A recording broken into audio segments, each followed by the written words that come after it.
Ladies and gentlemen, hello again, and welcome back to Don't Worry About the Government. My name is Chris Novembrino. Joining me on today's show to do a rundown of headlines. There are a lot of headlines this week. We have 1 hour to do them all. It's like that Willy Wonka and the Chocolate Factory line. So much to do, so little time to do it in. Well, he says it, strike that and reverse it because he says it backwards. So strike that, reverse it, strike that, and then reverse it again. Welcome to the show, Brian Halverson. Wow, I've never. Powerful entrance. I know. It's been a good weekend. This was a weekend where we got to go out as a family to a nice outdoor gathering where you can keep your social distancing, but also this is one of those events where we chose to keep our masks off based on being outside and it being it seemed like the right time to do it. But we went to Lukenbach. I don't know if you have ever been to Lukenbach, Texas. I've never been, but that's like the big water parky thing, right? No, no, no, no. Oh. Oh no, that's not the thing I railed on. That's Schlitterbahn. That's Schlitterbahn. Yeah. Lukenbach is like an outdoor um, beer garden sort of. They've got a couple stages, outdoor stages. They've got a couple places to serve you food and alcohol, and you eat all outdoors. They have an indoor dance hall as well, but I've never been there when they had some event indoors.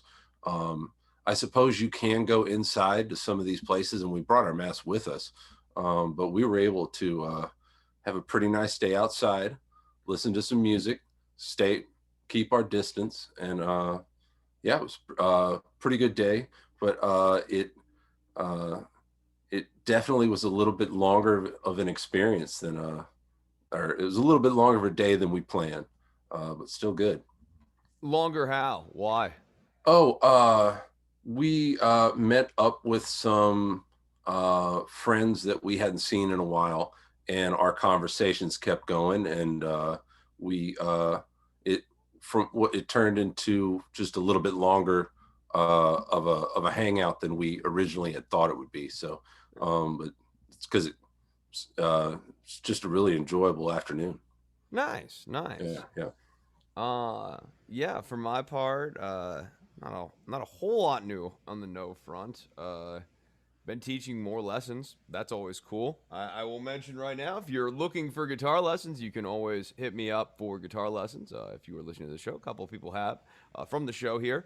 I also finally got reunited after literally Mm. 1 calendar year with the acoustic guitar.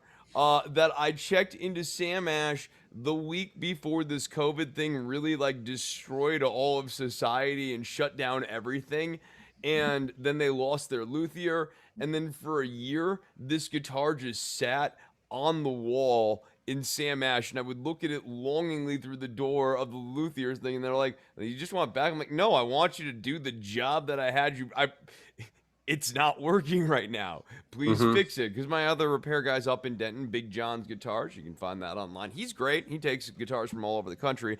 But I wasn't going to drive essentially a 100-mile round trip for like what was a fairly easy job. And I was just like, no, I want you guys to get a tech here, have them do the basic job that needs to be done, and then we're done. And it took a year, and it's finally done. It's back. It sounds all right. Can you tell me? I know what makes a Martin sound distinct. I know what makes a Guild sound distinct. What makes this guitar sound like this guitar? What is it known for? Whoa, you might actually know more about those two things than I do, because I'm like an electrics guy. So I don't actually know Oh, a okay. ton. I don't know a ton about the nuances of acoustic guitars. And when I bought this, it was bought more for recording and stage purposes. Okay. It's a workhorse, not a collector's sound piece thing. Cause like I'm not an acoustic guy. I'm like I Mr. okay. Wizard with the pedals and stuff, you know, like in like hot Well, shot 70s style yeah, beats. I just assumed when it was an acoustic guitar and it took that long to fix, it was something related to an acoustic sound that you were trying to get, or something you were trying to bring back from the dead. But No, okay. no, no, no, no, no. You want to know what it was? It's not gonna get too technical, but if you, and I'm not gonna really be able to capture this very well on even on the camera, so I'll try to explain this Uh-huh. as I'm like leaning this in. So inside of the neck of most modern guitars is a metal support rod. It's actually a two rod system. Here, I can show it to you. Uh, 1 second.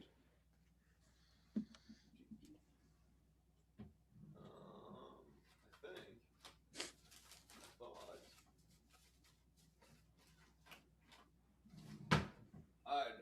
I can't show it to you. I thought I had it. I have a truss rod here. Um, Yeah. but there's a metal support beam that runs down the guitar, and what it does, I'm just taking one last scan to see if I've got it now. What it does is it actually creates support. It kind of creates counter pressure. So in one direction, the strings are pulling the neck ever so slightly, like this away. Mhm. The metal support beam creates a counter force that pushes the neck back this way. You want to make sure you don't tighten it too much, otherwise you can ever so slightly back bow the neck. That's really undesirable. But what it done right, it helps level things out. In particular, down here on an acoustic guitar, the other adjustment you would make would be down here at this bridge. So it needed. What had happened is sometimes Brian, and this is going to surprise you because you've known me for so many years, so this is going to sound really out of character for me. Late at night, I will get to strumming the old guitar. I'll get creative, and sometimes Novi gets a little stoned while he is doing all this, and then gets some hot ideas like, hey, I'm going to try to do this repair on my guitar right now and don't really know what I'm doing. Uh, So I fit yeah. in the Yeah. wrong key. And, when you're stoned, you will do things like try to just force the issue because you don't want to find that other hex key. That's a pain in the ass. Why not just jam it in there, man? And if it's too big and stripping the hole out, whatever. How bad and how much of a pain in the ass and an inconvenience could that be?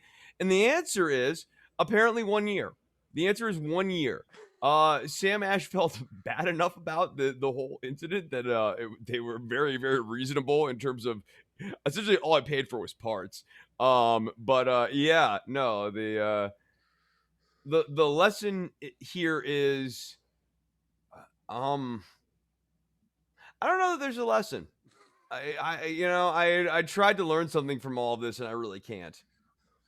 Um, this does remind me. I know we're talking a little bit about tech and I like tech. uh, some of that earlier. Uh, I was around the retail cell phone. I was either selling them or working for a place that inventoried them for a lot, everything from like, I guess, the late 90s till maybe around 2007, 2008.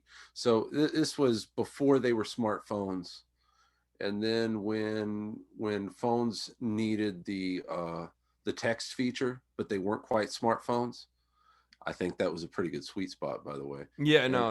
I and then that and then the battery life, man. BlackBerry started, and then everyone had to have a smartphone within. There was a period where the BlackBerry was pretty much it, and then all of a sudden the smartphone just popped, and then everyone had to have a smartphone. But there was a period where um, if you cracked your screen, people were starting to try to repair the screens on their own. Oh, sure, sure. um, if you did it right the first time, it would only cost you parts. But it was kind of understood that in order to figure out how to do it right, you were probably going to do it wrong at least once. You were probably going to screw up at least one phone figuring out how to do this repair. and the odds are that like most people just didn't want to gamble, and you'd pay to have someone do it. Yeah. And but some people would be successful, some people would never break it, some people would break one after the other, and man, it was a strange little experiment, I guess. That I guess now I don't know which manufacturers allow you to repair phones and which ones Oh don't. But God, the right to repair thing is it's yeah, actually that something that we've discussed doing an entire episode on because right. it's quite interesting and I feel very strongly about it. And to my point, or like at least not to my point, but like to my life, I have so many guitars that I did realize at a certain point I really need to start learning how to do basic care and maintenance on it. And as I started teaching more, I was like, this is another dimension of things I need to know. Like in particular, when I'm meeting with like a new young student, you get these junky children's guitars or whatever, and they don't play very well often. It's because they're not set up right, they're not intonated right. And sometimes they have bad hardware, and you can make some basic change outs on some of these child instruments and make them fairly decent playing machines. And I've now kind of like learned all of that, but there are definitely some casualties, and I've definitely done some stupid shit along the way to some of my guitars in the process of learning things. I got better about like, okay, I have like some dummy guitars over there that I can experiment around on, and some bodies that I don't care about, and if I want to wire something up, I can wire something up. Those sorts of things. But yeah, now I'm reunited with my acoustic guitars. I told you I can finally get around to writing my concept album and companion adjunct EP about feelings, all of them. So it did evolve since we talked about it What I mean, a few yeah, minutes a little ago. bit. Well, I thought you Of were course right. it You were did. right. The concept album. I mean, when we're talking about a subject as complex as all of the feelings that humans feel, really, it was pretty arrogant of me to think, which is a good feeling, and that's actually track 7. It was arrogant of me to think that I could encapsulate all of the entirety of human feelings in one disc, and I think the adjunct EP, which will be available for patrons only on patreon.com/dwatg. So in addition to getting the vodcast, you can get the adjunct EP about feelings that I think once you listen to the album and then you hear the EP really puts into context a lot of what's going on in the album. Not to say that the album's not a complete piece. It is. It's actually very complete. That's a feeling. That's actually the last track. However, the EP, I think, context, broader context, the last track on the EP kind of helps summarize the whole project, I think. So the EP isn't necessarily the leftover emotions you couldn't No, quite no, no. These feel, are not secondhand emotions.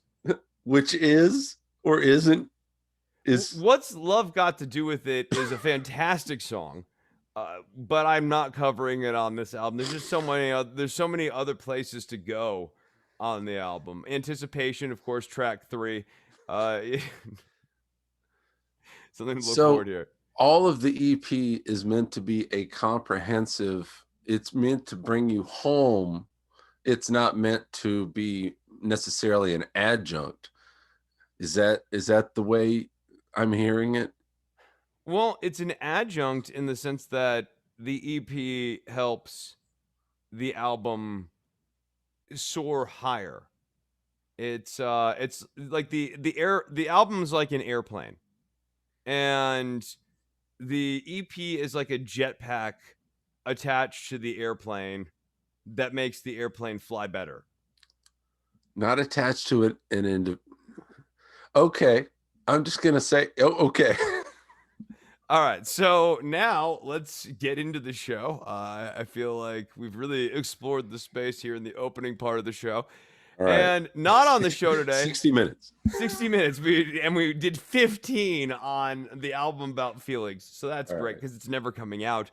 So, not on the show today, we're not talking about the sanctions on Russia for the 2020 elections that the Biden administration rolled out. So, Russia did actually do a hack during the 2020 election, Trump being president. Didn't really talk about it. Biden coming into office has been sort of muted about this. I'm glad that I'm fine with it being more done behind the scenes. I actually think me having to look for this on page B and page C is actually a positive development, and ultimately, I'm fine with that. Just worth noting, like the administration is taking action on this. Konstantin Kalimnik, if you haven't heard that name on the show in a while, but you used to hear about that guy all the friggin' time, come like 2018, and also again when we got the Mueller report, because when we were doing the connect the dots on collusion and what is the connection between the Trump campaign and the Russian government. There were several different discrete chains here. So we have the WikiLeaks chain, Assange, Roger Stone, Donald Jr. That sort of portal into the camp. Bannon, I think, is also in that web, and that going back to Russia, with Assange being at the end as the intermediary. Then we also had Manafort, who you might remember. I'm doing just the quickest of quick history lessons here. Manafort worked for Viktor Yanukovych, the former president of the Ukraine, when he was ousted. Yanukovych, so corrupt that his house was turned into a museum of corruption. And Konstantin Kalimnik was an associate of Yanukovych and Manafort. Yanukovych was also a puppet of Russia, back when they were over in Ukraine, and was this very regular feature between Rick Gates and Manafort, the kind of two campaign managery types of Trump's campaign. So some interesting connections there. He has been sanctioned now. And then there was also a third web involving the Trump Tower Moscow.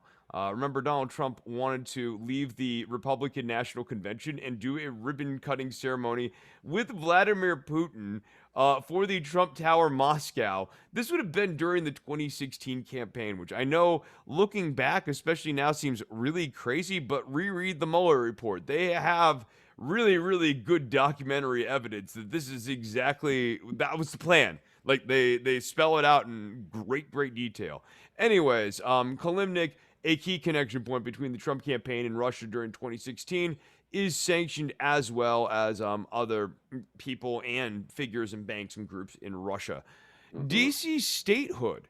Real quickly, anything to add on the sanctioning thing? I'm curious, even though it's not something anyone wants to pick up on, I think it is worthy to tell how certain people pivot off of it, or and like you said, it's hard to find anything, and what you're going to find, it's just going to be little chunks of people reacting as quickly as possible because they know it's a loser subject. Like it's not something that's going to get traction, and Well, that there's sucks. no That political sucks. hay to be made Right. off of it Right. now. And I do have, I guess, one other editorial note, and that I did just the quickest of quick summaries here. I think as we look back on it, we'll talk about Glenn Greenwald here in a minute. Glenn Greenwald is a big propagator of this, along with like Matt Taibbi and a lot of people who boosted Glenn Greenwald.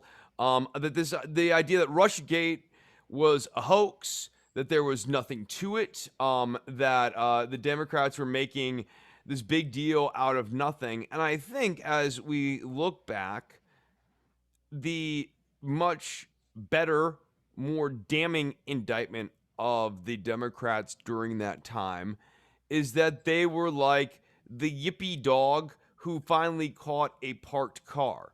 Or like they catch the car that they've been chasing after all this time. They have not the faintest of ideas what to do with it because it is kind of this mammoth thing. So they don't know how to actually go after Trump when it's very obvious that Trump was trying to build this big, strong relationship with Russia.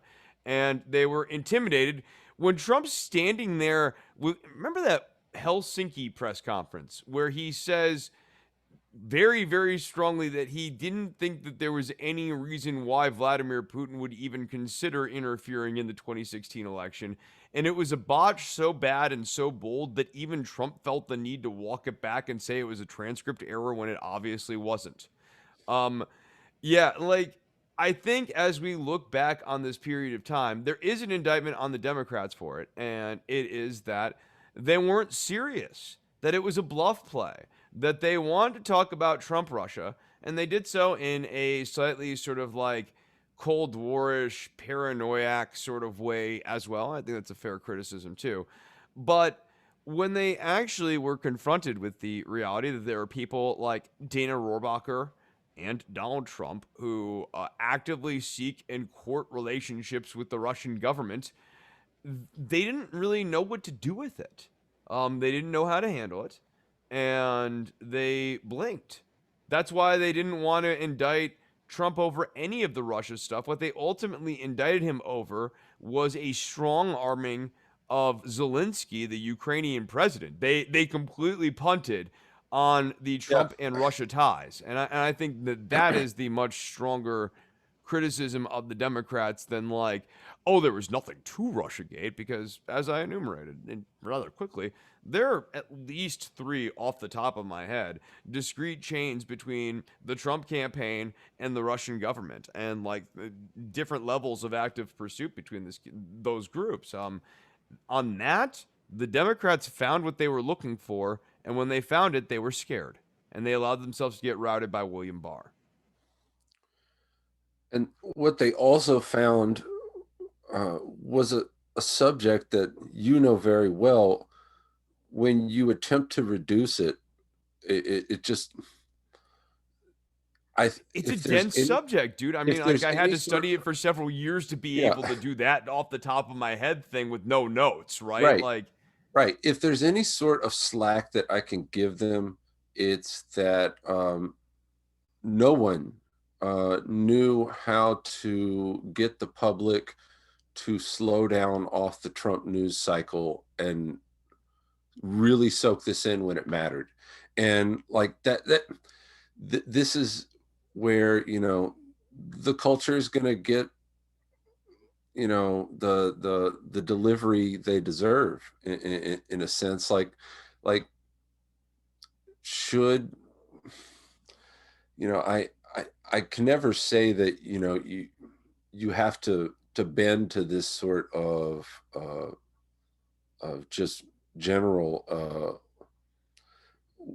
willful ignorance when it comes to a dense subject.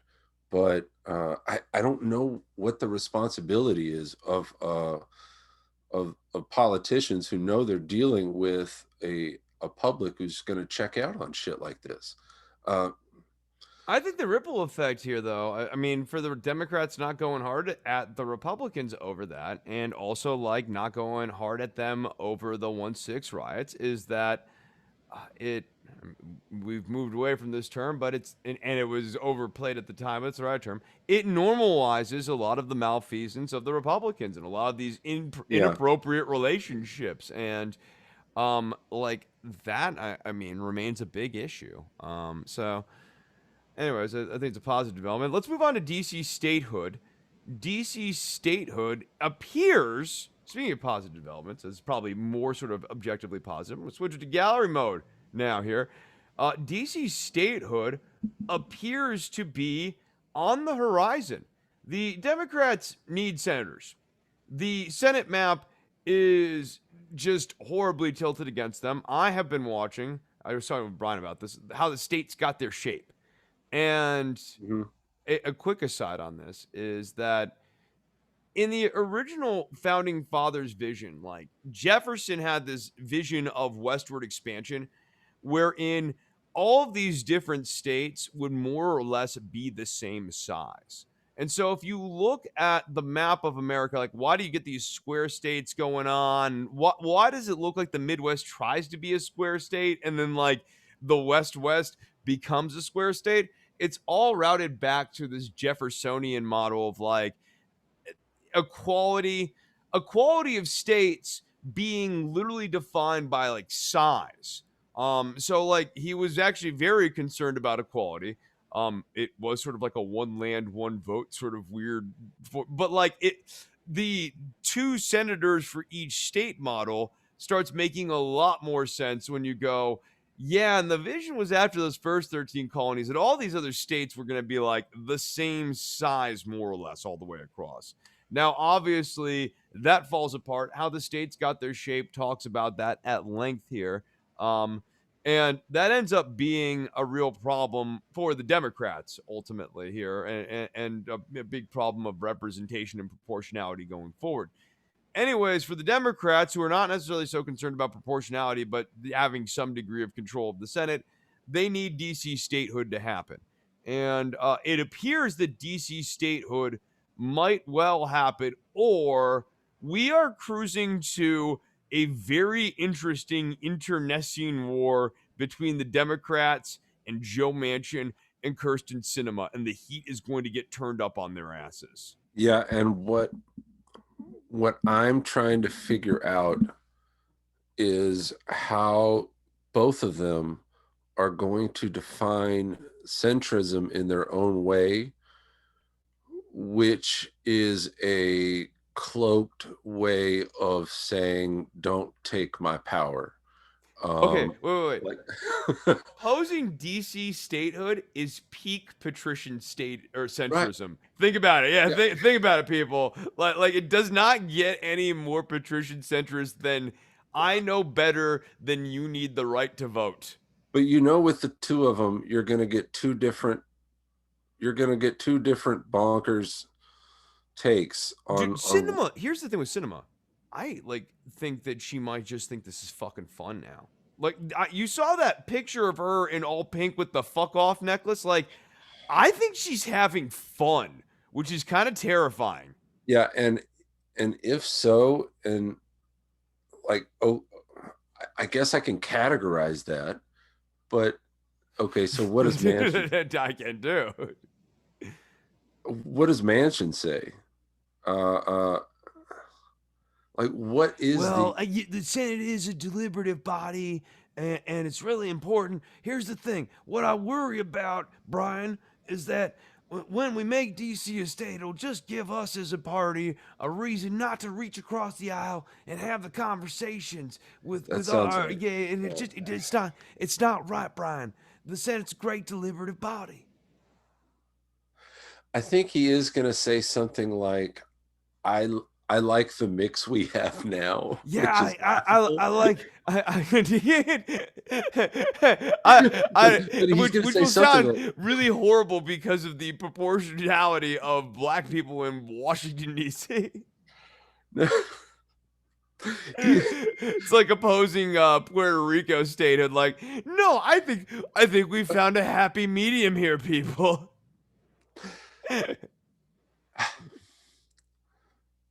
oh God, it's going to be like this. It's just a terrible prediction. Like, but I know it's going to be something. And the fact that I can't peg, I like your take on cinema, but I just wish I knew.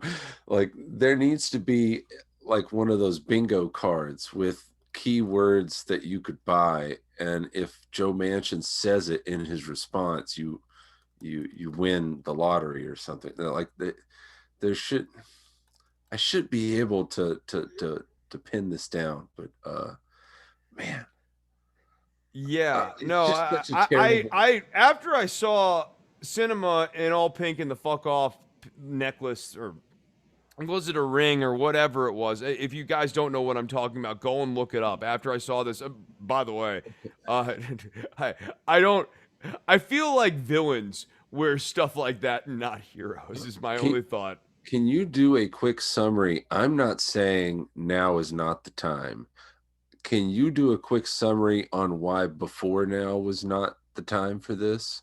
Like, For what? DC statehood, Yeah, yeah. so before now, the Democrats didn't have the Senate, so like that was a problem for them for a while. But this has been an agenda It since when? has. Since when? Obama, in weird ways, in his first term, I think got scared of doing anything that could be read as a race issue after the Skip Gates beer summit incident. If I'm looking back on it, that seemed to be a moment where it's like, ooh, I want back it up. You remember that whole thing with Gates? I mean, now Also not on the show today. And apologies, people. We can do a whole episode on this if you want. I'll do an extra episode on this just exclusively if I give me 3 requests for this, and I'll do a whole monologue episode on Chauvin and the verdict here this week. It's just not on the slate.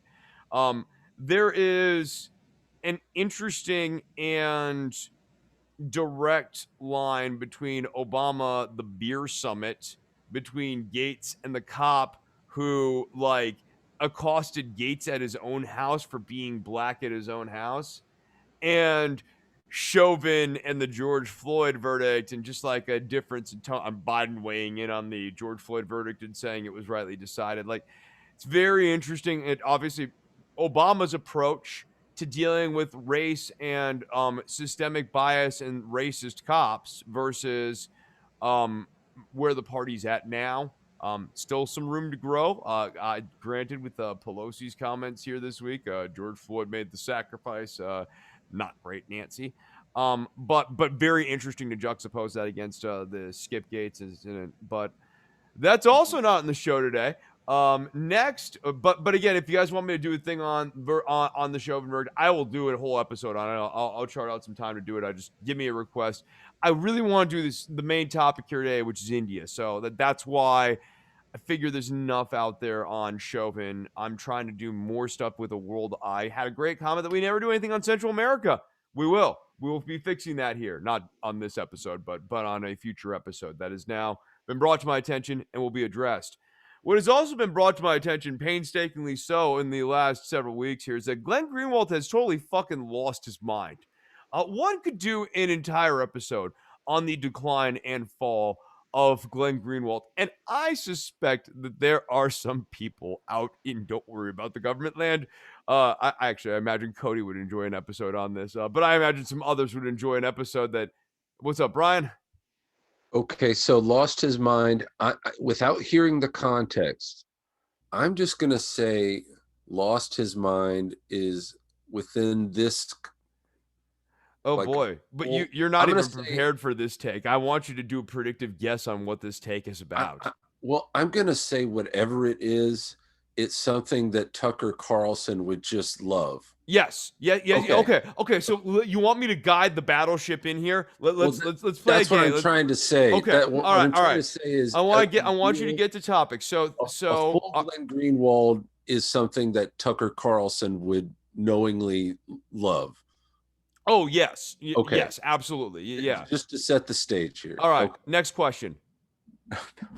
I like this 20 questions approach. What is the crazy didn't know thing there that were Glenn going to Greenwald be 20. I really well, just no, wanted. you can ask you. Well, the idea of 20 questions is not to ask me 20 questions to get there in fewer than 20 questions. So what would be an example of a previous take that Glenn Greenwald had, which you could say is the reason why? Okay. All right. No, that a fair question. Normally, the other side of there's supposed to be yes, no, Brian, but that's a fair question that allows me to advance the story here a little bit. How did this get structured so that it was 20 questions? It's always been like that. It's never not been like that. Every show has been formatted in the style of 20 questions, whether you choose to acknowledge it or not. Life moves on without you, pal. I never remember engaging this before. Is this? No, you have. Yeah, you all the time. I'll give you a few episode numbers. Go and check it later. Episode 293. And here's another one. Here's another episode number. We definitely made this one. Episode 391. Absolutely. Who could forget? Probably Not you. Not me. No, it burned. Every one of these shows is burned into my retinas and into the squishy thing back here. The one that lets you see the visions. I remember all of these, crystal clear. Except the names of the parts of the brain you're having. That's not. We never did an episode on the parts of the brain. But if we had, I'd know. Those would interestingly be burned into my brain. Yeah. So that's a layered thought. So the Glenn Greenwald spectrum. Okay, the previous thing that Glenn Greenwald said, you asked about that. I'm going to answer it now. What Glenn Greenwald said about a month ago is that there are a lot of socialists on the right, and he would consider people like Tucker Carlson and Steve Bannon to be socialists and or holders of socialist positions on the right, doing this weird blurry, like, essentially, look, if you study Mussolini and the fascist party of Italy, I get how Glenn can say this. It makes sense. I'll put it this way. It makes sense if I try to understand what Glenn's saying through the fascist party of the 1920s The- Italy. the- Is that flattering? I don't think so. But those are the type of things that Glenn's trading in now. I will tell you this. I'll give you one more hint. What Glenn's commenting on is actually something we've talked about already on the show. well, just to be clear, what where am I going here? Whenever you're saying, hold on here. No, I'll tell you what. You're gonna love track 8 on the album because that one's about confusion. Is this love or confusion? Is Yeah, this? yeah. It's inspired by Hendrix. I do a little Uh, wah pedal solo. Damn it, man. What I'm having trouble with this again with this is the latest take with okay Yeah, what he's and it's not about doing something we've here. talked about on the show already. So what he's not doing here is saying that Republicans do socialism, they just don't call it socialism. That's not It, what he's it's not about socialism at all. okay. Well, what did he say? Okay, it's about the Senate. He actually defends the Senate and says that that I will read this. Is this the anti-Puerto Rico or the anti-DC statehood? Is Yes, that he is anti DC statehood. He is anti DC statehood, and what Glenn says is they don't believe in safeguards our founders put in, making sure that the smaller rural states have equal representation in the Senate. I just want to refresh. This is Glenn Greenwald.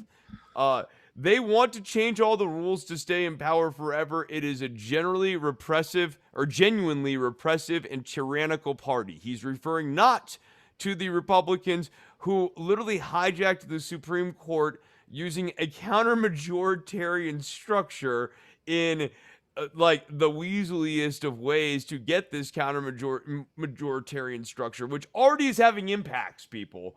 Glenn can't see that, doesn't care about that. It's this thing about the Senate and maybe representing the black people in Washington, D.C. that is very, very unfair and horrible of the Democrats. I I think there is too much focus on that side about who is also getting a victory as people's vote becomes powerful because primarily you're being Isn't it goal interesting that Glenn's upset about the Democrats scoring wins and right. essentially prefers a paradigm wherein the Republicans win more? Well, okay, so I think what you're going to have here, and I'm not saying you don't do this, but just as we over the Trump term, we saw how uh, they got 3 Supreme Court justices when they should have got 2 or maybe 1. Uh, Yeah, I mean, really one, right? I yeah. mean, yeah, no, So yeah. If you really think about it, a yeah. So fantastic point, sir. if you just look at that as a level of gamesmanship, and you look how far back the Democrats are there, if you look at a level of gamesmanship here, what I would say the Republican response would be to this is that when they once again have power, this is the excuse to chop up states in order to gain ground in their own way. They're going to say that now, well, that I'm not saying that's fair. I'm saying this is the narrative that slips so cleanly into that. Oh That no, no, that's it. We haven't even seen the murmurs of that yet, but boy, no. Um, I'm picturing this now. I want to flesh this out for people because like I think you're onto something here. look So how unfair that was that they did that, and look how they passed all that stuff that wasn't fair, and you thought the game was this, and then it turned to that, and now we're going to get even. okay, We're so even. you remember the whole thing that some of your family members were involved in the convention of the states or whatever that I like know that weird LARP. some of them are looking into something, or they I know there's some talk about the convention of states. Yeah, Someone. right. Like after the election, there was that whole like weird what tribunal of the states or some like weird secret LARP thing. Um, a breakaway like essentially like obviously a state seceding from the country is too much. However, it smacks too much of the Confederacy.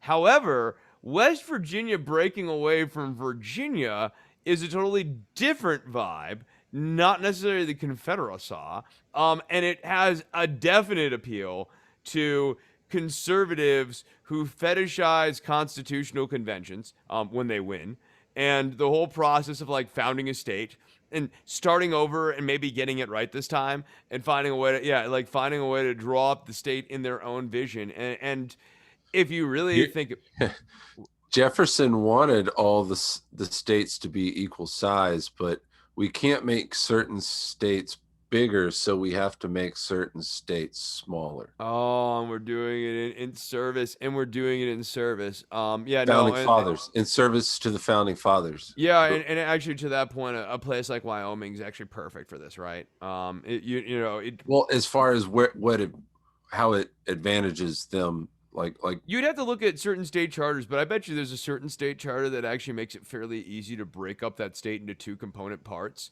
And you could totally see Republicans now in the wake of DC statehood supporting Wyoming 2. Uh, the sequel that no one asked for.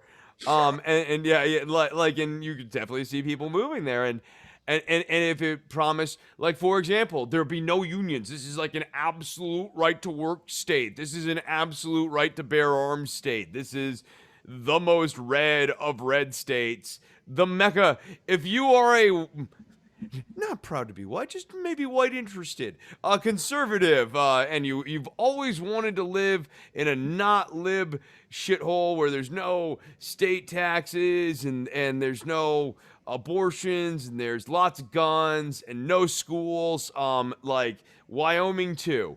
And we only have oh the Senate convene once every 5 years. They only meet for 30 minutes, and then for the rest of the time, there's nothing but corporations running everything in the state. yeah, make sure there's a unregulated power supply as well. Yeah. Oh yeah. Wyoming 2 would be on its own grid. The Wyoming 2 grid have four different grids in the United States: the East, the West, the Texas, and Wyoming 2. Uh, yeah. So Green. I just want to stress this. That was Glenn Greenwald again. Is saying that the Senate is good. It's not counter majoritarian. You can't explain to him the idea that California has like a 40-1 disadvantage to some of these other to Wyoming. Wyoming is like not even 1 million people, and Delaware has about a little over 1 million people. California has 40 million people. But like Glenn thinks that this is a totally reasonable setup and good on bully on all these states for doing things in this way. One other note, though, I want to mention before we move on here, Brian, just how through the looking glass we've gone, and this is a real testament to like you and I and how long we've been doing this and how times change. Glenn Greenwald said all of this on an interview on Glenn Beck's program, wherein later they go on to discuss right wing populism. And there are points in that interview where Glenn seems less credulous of right wing populism than Beck. Like Beck is more worried about the right wing populists than Greenwald seems to be, because Greenwald's now convinced himself that there he's convinced himself what some like a guy like Ryan Knight could totally convince themselves of, because Ryan Knight's an idiot. Ryan Knight would convince himself that there's some sort of secret handshake deal to be done between the left and the Republicans and the alt-right, where they finally get together and take out the liberals, and then afterwards good and magical and wonderful things happen to the left, and the right doesn't just like crush them like little bugs, going, hey, nice job, you killed your friends, now we're killing you. Yeah, no, Greenwald is stuck somewhere between that and just a relentless brand build for himself at this point. Yeah, I think he wants there to be this like bull moose element that just like he's acting as if, but it's that's not really happening. Uh, uh, Just breaking here. Cody has taken the second dose of the Pfizer shot. Says it's not fucking around. Says it's kicking his ass. So, yeah. Cody's eating shit. Good day here on Don't Worry About the Government. I Yeah, was gonna say best wishes.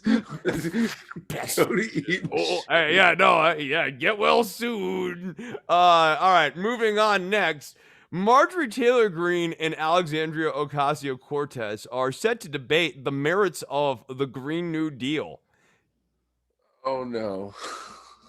This is after Marjorie Taylor Greene went up to AOC, had someone take a photo of her, and said, I'm looking forward to debating you over the Green New Deal after I read it. It's a 14-page document. I like to volunteer for debates before I'm really well versed on the topic. I always feel like that makes me look good. And I Um, also like to accept debates from people who acknowledge their ignorance.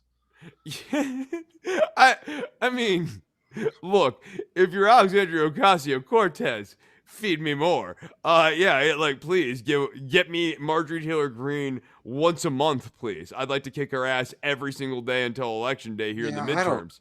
I don't know though how well that pays off. I don't. I think it pays off well for her. I think it's a problem for the Democratic establishment, like Schumer and Pelosi and these other ones who continue to be demonstrated to be uncool.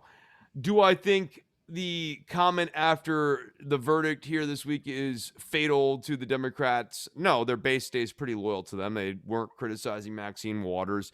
They're going after Nancy Pelosi marginally more, but I don't think any of it sticks. But insofar as it matters, I think it further evidences that the Democrat leadership is not good at messaging. And if Alexandria Ocasio Cortez is out there just whooping the ass of Marjorie Taylor Greene in debate after debate, making memes, getting more stuff out there, being the Democrat that liberals and progressives and leftists act, well, just some in the left, Ryan Knight, are getting tired of Alexandria Ocasio Cortez, but most progressives like myself have wanted for a long time here.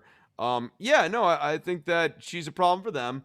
And she's a real problem, obviously, for the Republicans, who are benefiting heavily off of the Democratic establishment and Joe Manchin. Joe Manchin, a big part in this, renormalizing the Republicans and making them seem like this acceptable, reasonable party and not a party that was actively agreeing with Donald Trump about the big lie after Election Day and appearing at his rallies going into the Capitol riot. I mean, they were there the week of the Capitol riot, boosting Trump's big lie that the election was stolen from him. And without their help, Trump never gets that baby off of the ground. The Democrats have done a nice job renormalizing them. But Marjorie Taylor Greene getting her ass handed to her and being kind of demonstrated as a kook and being demonstrated as the face of the Republican Party, along with like a Matt Gaetz, I think that helps him a lot.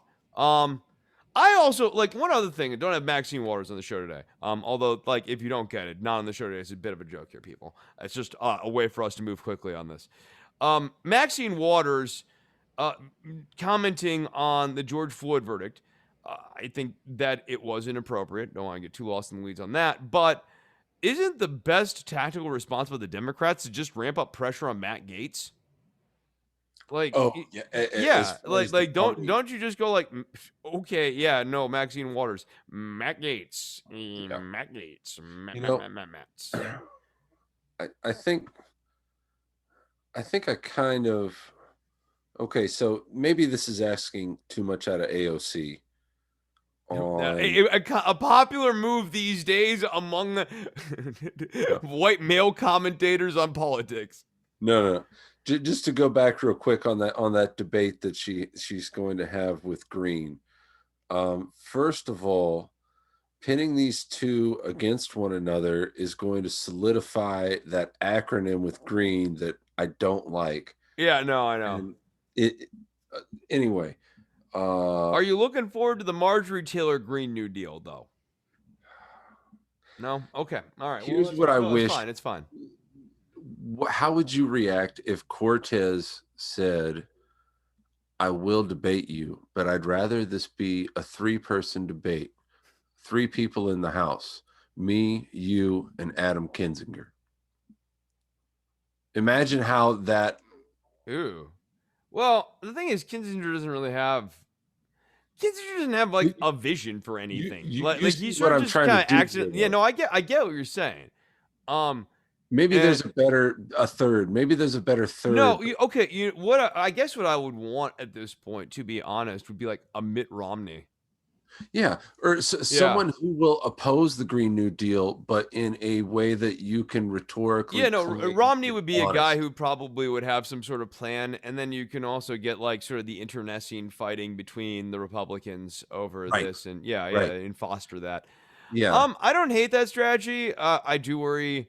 My gut says it's too cute by half, but I don't like my gut as I'm like kind of at least like mentally kicking the tires on. I don't see a big flaw in the plan. I just think, you know how I feel about too cute plans, yeah. 4D I chess sort of things. I guess I just have trouble with Cortez going against someone who is just a shit thrower, and She's gonna have to be. Here's the thing: Ocasio Cortez is a millennial. She is snarky. She has the ability to throw punches. If she needs to get into that mode, I think she has that gear in her. I don't. I think she also knows when she needs to flip that switch, and Green's gonna clown herself. I'm not yeah. that worried about it. But I it's something to think also about. I also think this is a test. This is a weather vane for the GOP to see how much the right gets behind a female as opposed to Well, look, Trump. and here's the thing with Marjorie Taylor Greene, and this is the other reason why I think it's an instant win for the Democrats if they could only get their brains around like a kind of bigger chessboard here, which is an issue for like literally the whole coalition. Um, that boosting Marjorie Taylor Greene's campaign contributions and donations only makes her more formidable within the party, but she's like such a clown that I like, and I know we've been bit by this with Trump, but she's not a celebrity. She's just a clown right-winger psycho. So like maybe we'll be proven wrong, and the Trump effect after Trump is that that like a clown right-winger psycho can also win. I don't believe that. I think celebrity is an important component of that formula. So I tend to think that her getting stronger and you having weaker moderates and like basically moving the party to the right, I think it's I think it is good because as they drift rightward, I think they further marginalize themselves. And I think they regionalize themselves, and I think that regionalization, like they got bit in the ass on the electoral college map because of regionalization the last time around. Mhm. But for the hyper regionalizing thing that's starting to happen with the Republicans, they they win the electoral college map and they can kind of keep comfortably losing the popular vote.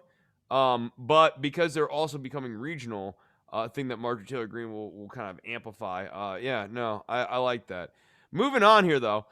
Governor Moonwalk, Democrat from Virginia. You might know him as Ralph Northam. You might know him as the man who has just the coolest costumes in the world. A guy with a real fashion sense, a knack for theatrics. Ralph Northam, also, just when people question his racial relationships, if he can moonwalk, who can doubt you? Who can doubt Governor Moonwalk? Well, he actually did something kind of cool this week. He voted to legalize recreational marijuana, making Governor Moonwalk, who should not be a governor, one of the Democrats, Before there was Andrew Cuomo, governor who should not be, there was Ralph Northam, governor who should not be, and the pile of Democratic governors who have been shown to be sufficiently awful and ought not to be in office if we're actually trying to hold to any sort of real standards. Um, he's actually to the left of Biden on marijuana. Biden's still, quote unquote, looking at the science so that he can get boned up on what's going on here with this Greenleaf plant that's been around for thousands of years and was once legal in the United States as recently as 90 years ago. Brian, thoughts on Governor Moonwalk legalizing marijuana? Well, I guess this is a strange position where you don't want to give him credit for this. You do not have to hand it to ISIS. No. Um, I'm But I curious. think it serves as like a real, like Biden's wrongness on marijuana. To be clear, I'll use the term I don't like because I think everyone will actually know what I'm talking about. It is like Biden's liberal defenders and pundits turning a blind eye to Biden's actual very badness on marijuana. That is the only reason that Biden has not modulated on this. If he was getting any real meaningful pressure from liberal commentary, like if the New York, and by liberal commentary, I mean like Michelle Goldberg, New York Times columnists, and those sorts of people start going like, dude, Biden, what the fuck is wrong with you when it comes to marijuana? Why can't you get it together on like what science do you need to see on this issue of sort of basic rights? What's hanging you up here? This issue of also it's like a real cudgel for locking up people into the prison industrial complex too. Like there's any number of reasons why Biden needs to come around on this. Yeah, and The science is wrong and so is the morals. I think there's two angles that are at least underused, maybe for the better. Often I think that the narratives that would work on me would be terrible for the general population. But I'm curious, how does this align with the immigration issue as far as just eliminating a variable from the from the border crisis? You're not eliminating drug trade through the border crisis, but you're eliminating marijuana if you Yeah. Oh, yeah. Actually, you bring up the border crisis. um, This is another glaring one. That I don't think. I mean, he got a lot of criticism for it, and they changed their position quickly. But I would love to know a little bit more why the Biden administration even thought initially it was a good idea to keep Stephen Miller's clearly white nationalist motivated super low immigration numbers. Like right. that was bizarre. And we haven't actually gotten a full accounting of that. And that gets, I mean, totally different riff about the failure of the press to really kind of cover Biden on some of this stuff. Well, that's also And hold something him to that task. Cortez. That's also something that Cortez pushed back on, which kind of goes against the Cortez's secret establishment. Uh, I and mean, look, I think that the people going after her right now ought to try running for office and winning something. And if they go, oh, I'm not interested in electoralism or electoralism doesn't work, then I don't think necessarily becoming a pundit on electoralism and the mechanics of electoralism and politics, a thing that you eschew, is really all that right for you, right? Like, if I don't like football, I don't need to be a football analyst. It would be it would be very weird for me, Chris Novembrino, politics guy who has made it very clear he does not like football and like we'll call it like concussion ball and stuff like it does not think highly of the sport to all of a sudden be like I'm also now getting into football and then like derisively going like once again the front line allowed the quarterback to get brutally sacked and injured and like who wants to hear from me. I sort of think that crowd's just sort of like it's easy to criticize someone's guitar playing. It's hard to actually play guitar. And I think that if you can't play guitar at all, if someone very obviously is mucking it up, like they break all their strings on the guitar, by all means have a good laugh at it. But if they're trying their best to make it through a Nirvana song and they're doing it. It's maybe not the way you like to hear it, but they're doing it and you can't do it at all. Maybe shut up. And I hope that the metaphor and analogy to kind of outsider criticism and like the way you're looking at like some of these insiders sort of tracks there. I just think that I don't know, man. Like Biden falls short on any number of things. Like the $15 minimum wage is a glaring one, obviously, but I don't lay all of these at the doorstep of Alexandria Ocasio Cortez, one member in the lower house of a bicameral part of our Yeah. constitutional system, who is one member of the Progressive Caucus, which has like, I don't know, like what, 15 people in it, maybe?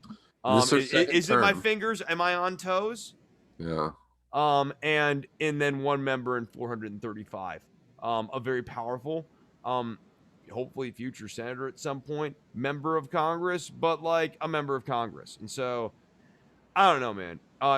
Could she sell out? Absolutely. And if she does, we'll call her out on it. But I don't think that some of the people who hurl slings and arrows at Alexandria Ocasio Cortez would have gotten a whole hell of a lot more out of Joe Biden 4 months in, 3 months into his administration.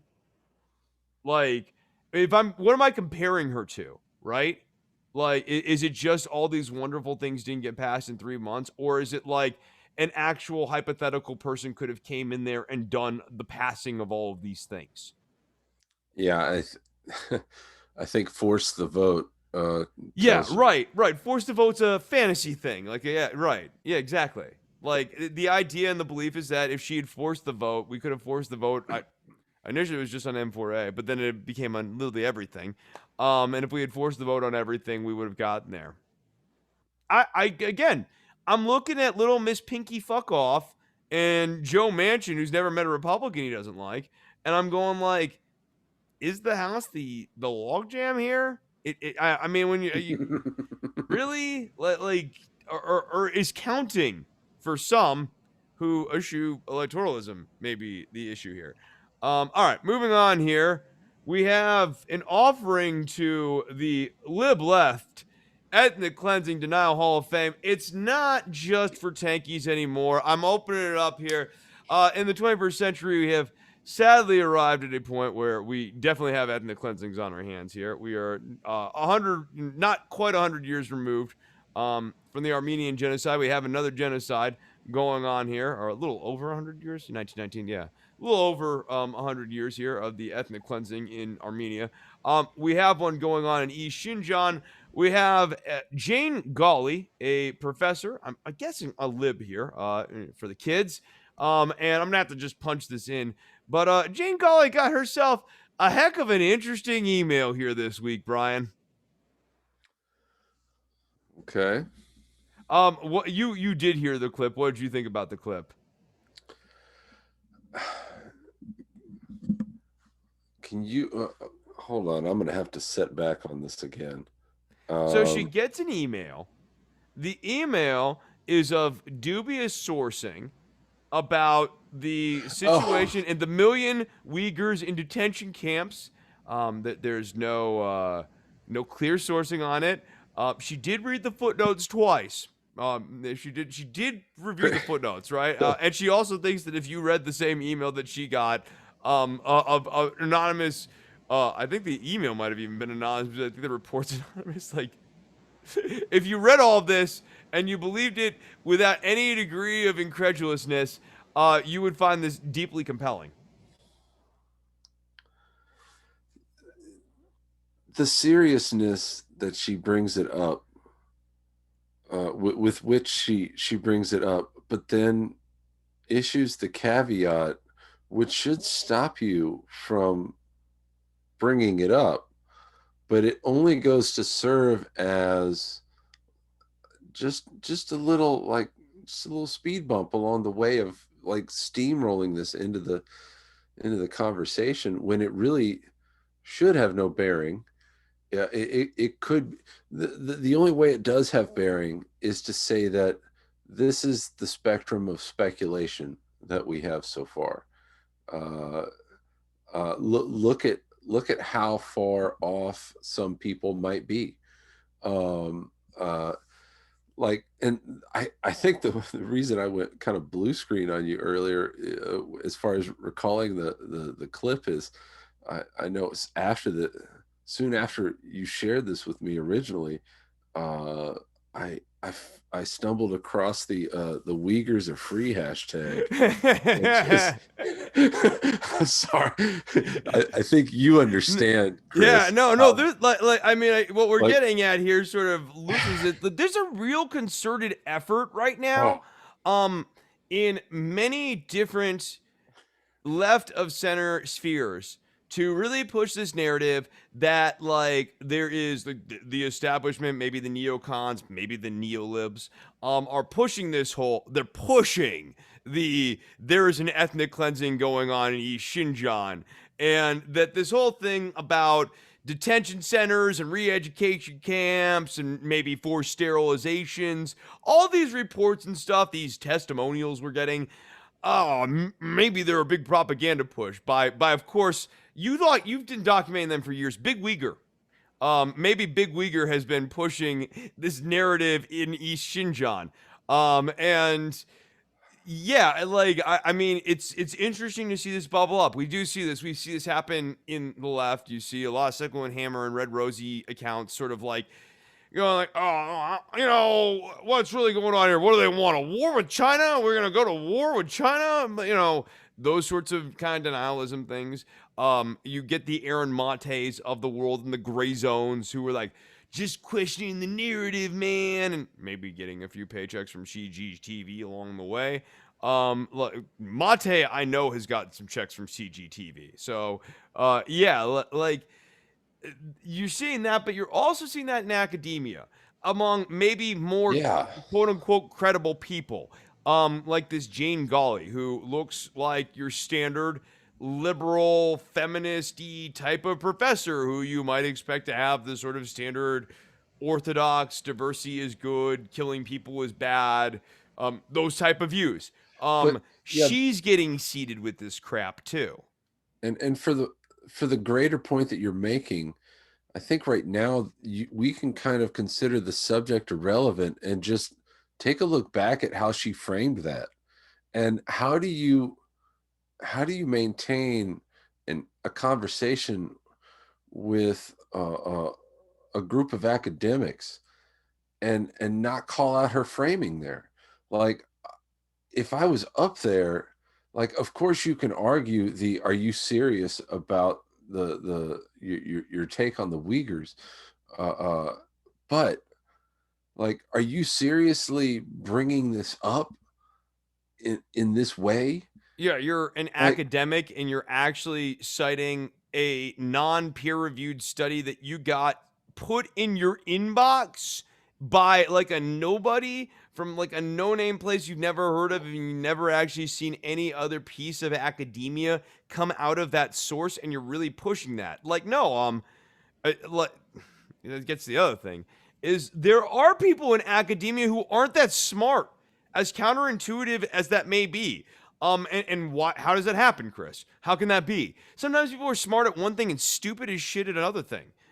Like there are really smart college professors who a car salesman can take to the absolute fucking cleaners 10 out of 10 times, and that car salesman can't do like basic math on the back of like a piece of cardboard. But they know how to fleece a dude. Like wherever they are, they know how to fleece a lawyer. That car salesman can't win a court case, but he can fleece a lawyer because he knows cars. He's smart at cars. That is the same thing in academia. Although I guess nominally, what makes this person particularly stupid is that she's supposed to be like some sort of foreign policy type of person, and she sees an email and goes, "Okay, well, I'll just read this then." Yeah, no, it's a problem. All right, last thing on not on the show this week. The show that was supposed to be an hour, that's now an hour and 5 minutes. Brian, tell us a little bit about this Senate hearing involving the Capitol riots. And what new things did we learn this week in the Senate hearing that occurred? okay, in the I guess the focus that I took, and if you're dialing into this. This is at the 91-minute mark of this of the Senate hearing.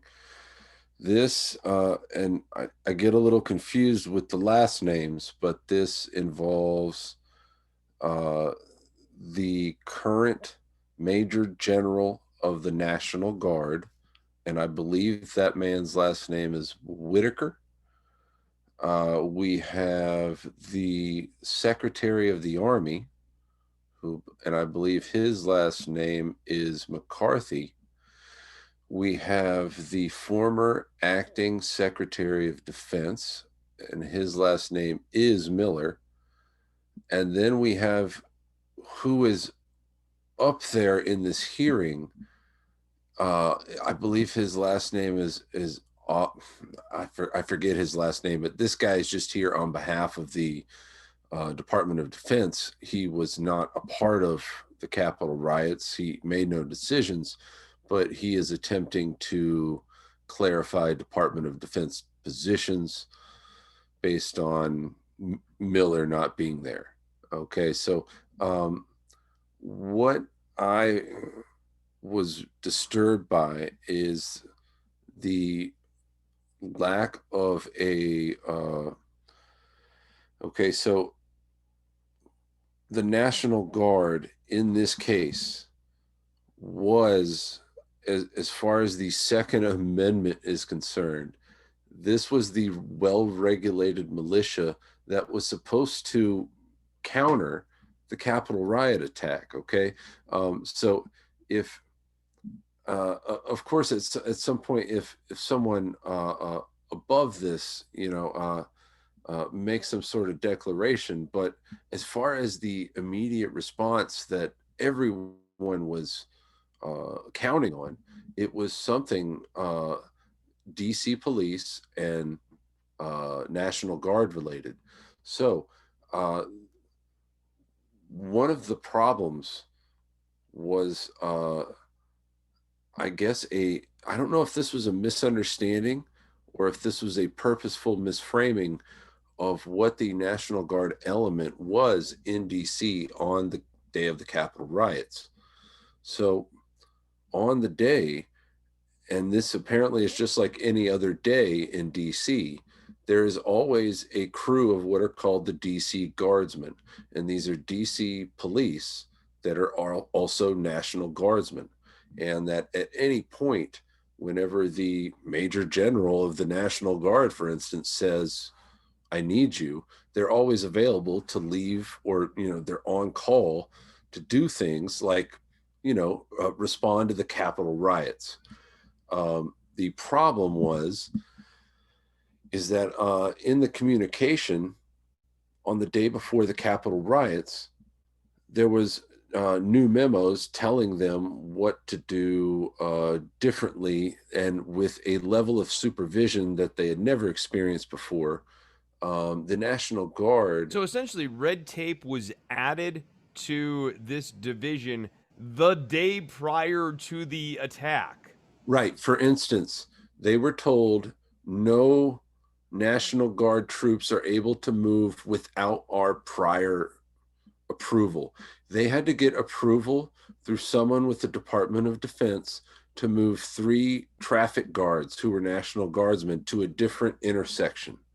Okay, this happened before the riots occurred. And Okay? that's really eyebrow raising. Right. That's the one that kind of makes my hair stand on What? edge, because it sort of suggests that there are people inside of the government, inside of the military, inside of the police who wanted this to happen. A thing that, for example, we're seeing. I don't know. Did I include the Kyle Rittenhouse story?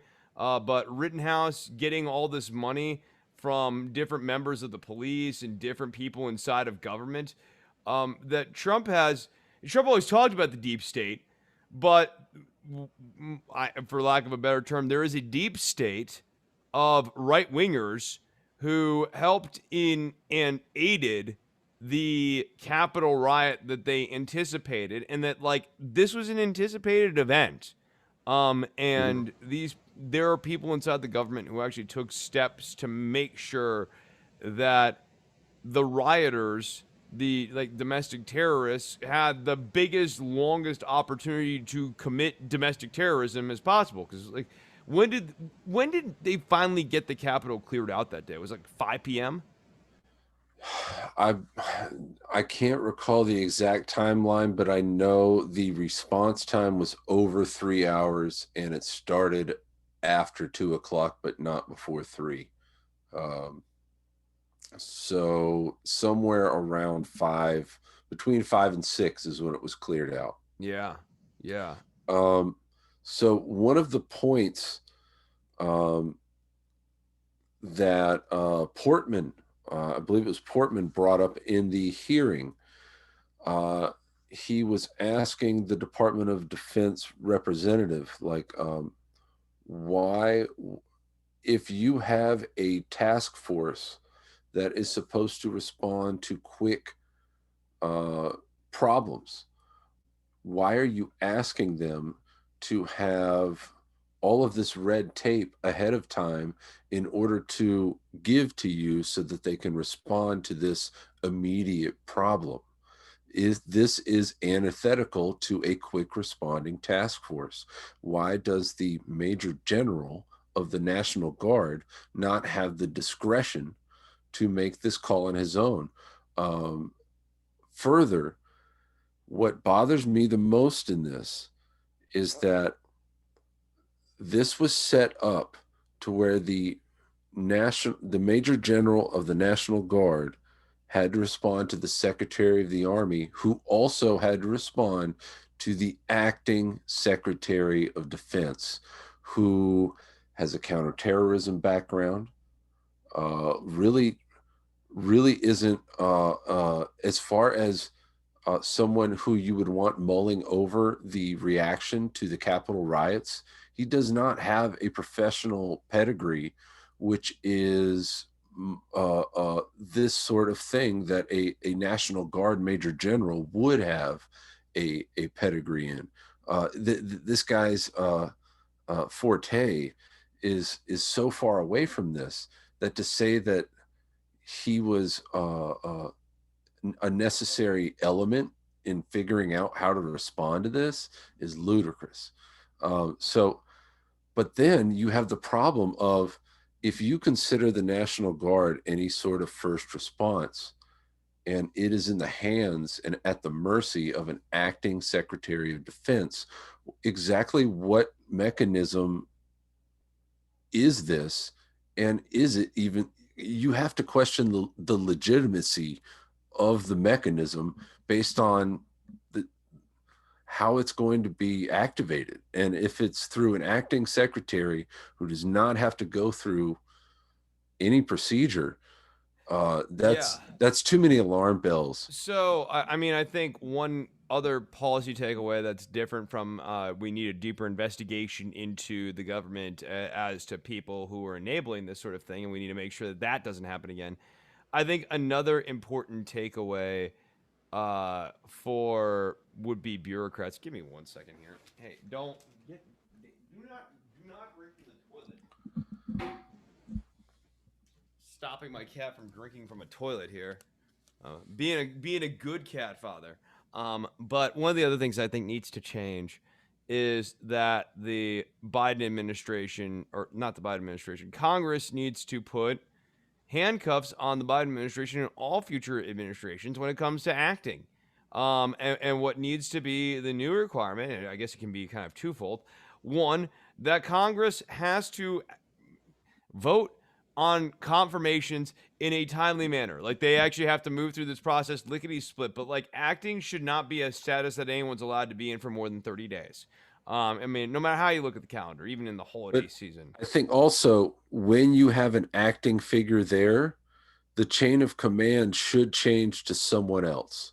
Like, Yes, there should never yes. be a day when it's like, we got him.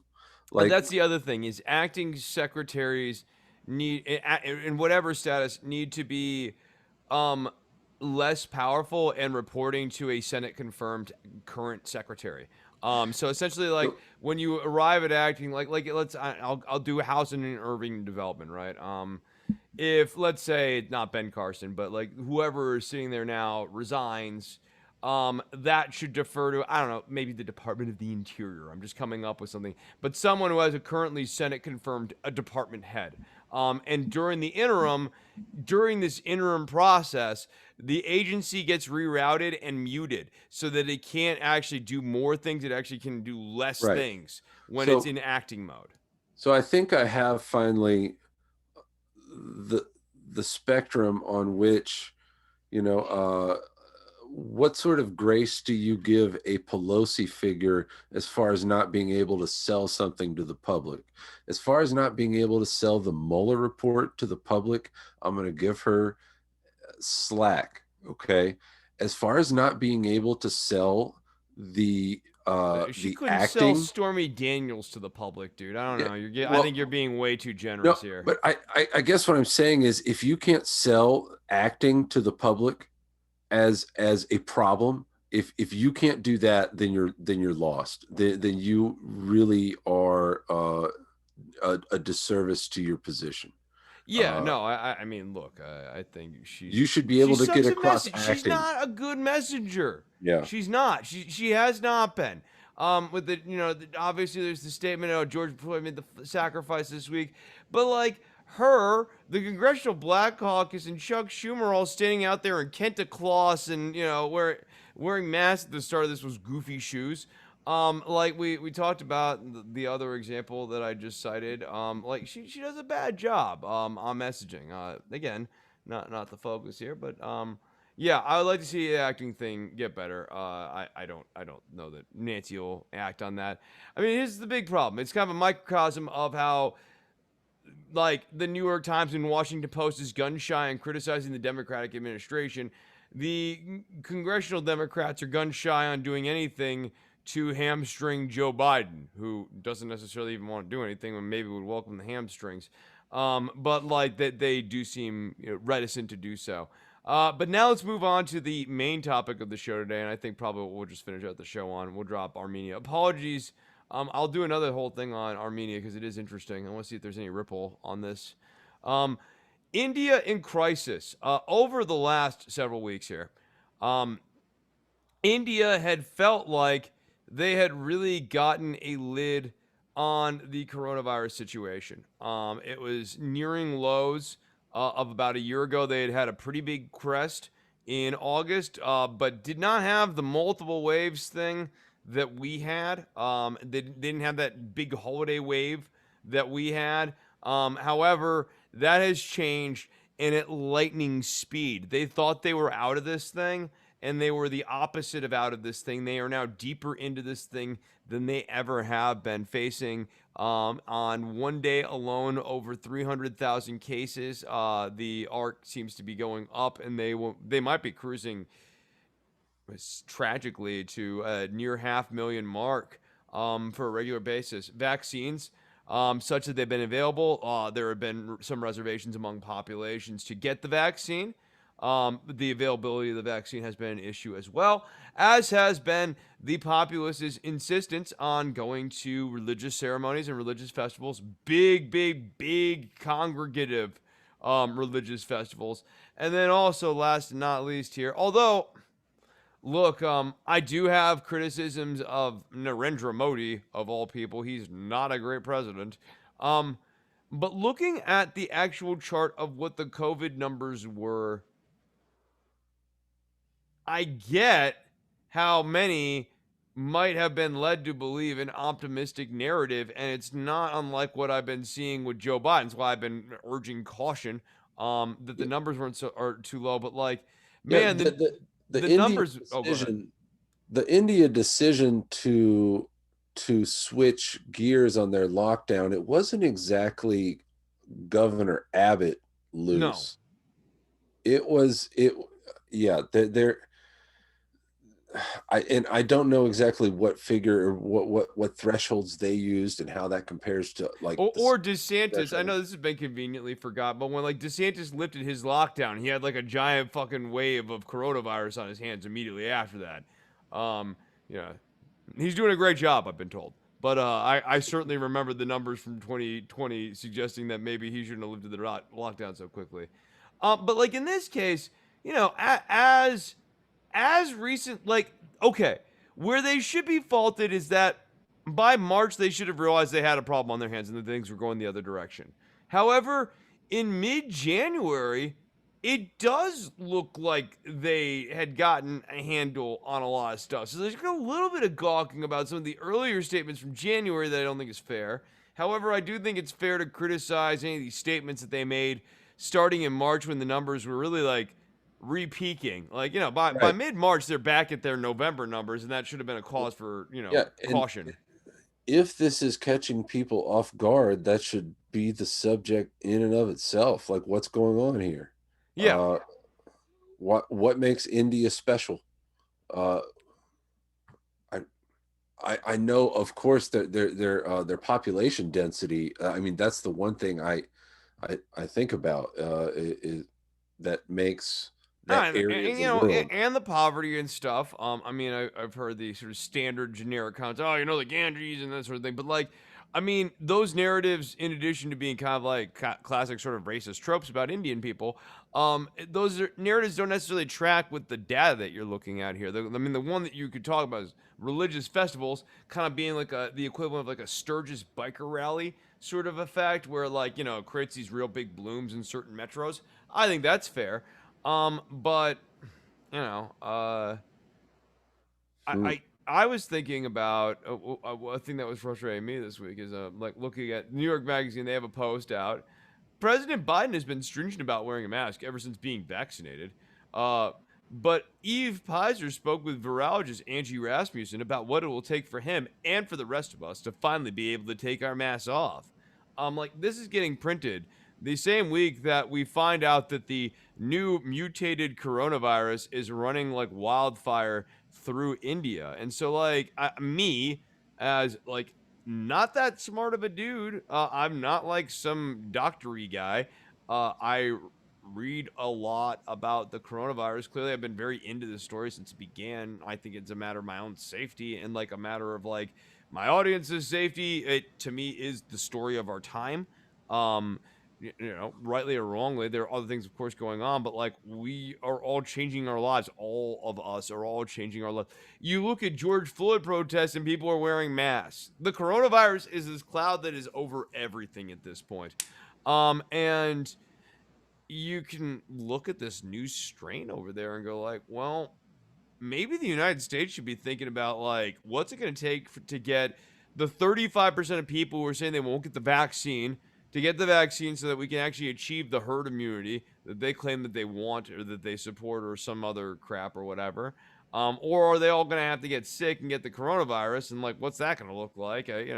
How's that look? And then we can get into the real world picture of like, what does it look like when the coronavirus starts running roughshod all over your country and your country is not as well supplied as the United States and does not have the ability to use central banking to print a lot of money like the United States to, stimulate the economy. Like, what happens when like you're not America and you're faced with some of these pinches here?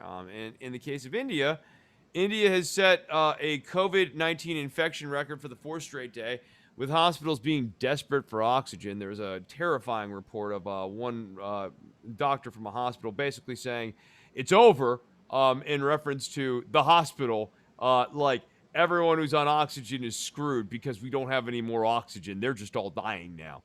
Hmm. India reported 349,691 new cases of COVID 19 on Saturday. The fourth day in a row, the country has set a world record for daily infections during the pandemic, according to government and scientific tallies. More on that in just a second here. It's like, if that's a world record, hold fire. The country also reported its second highest or its highest daily death toll for the ninth consecutive day, adding 2,767 fatalities in the past 24 hours. Do you think that's high? Hold.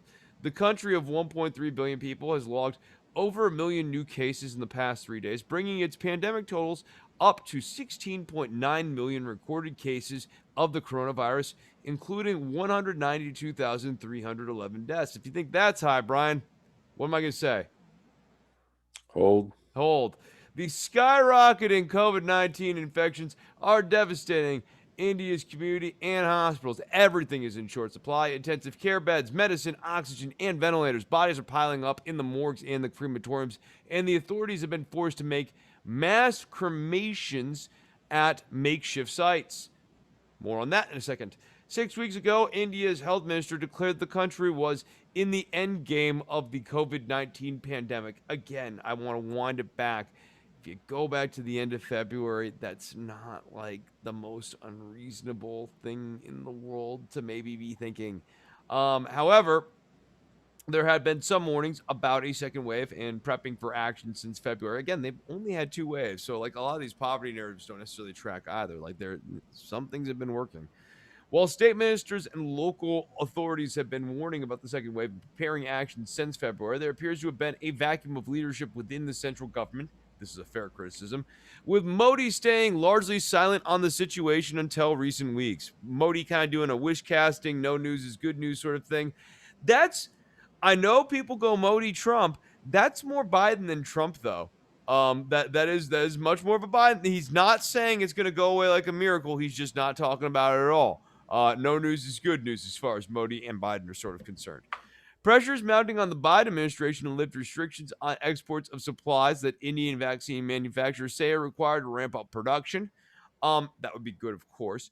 AstraZeneca is another one that would, be good. COVID treatments in particular are what they need, less than vaccines. Although vaccines, of course, would be good too. There has been talk about invoking the Defense Production Act.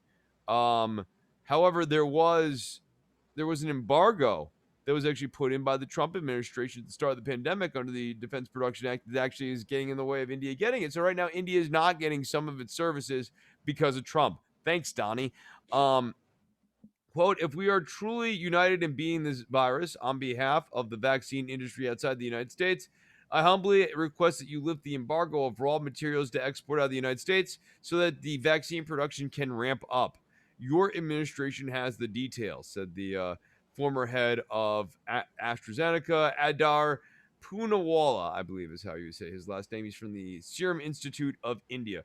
Meanwhile, the Steel Authority of India, along with Jindal Steel and Power and Tata, the Tata Motor Group, they're actually stepping in and supplying oxygen to hospitals.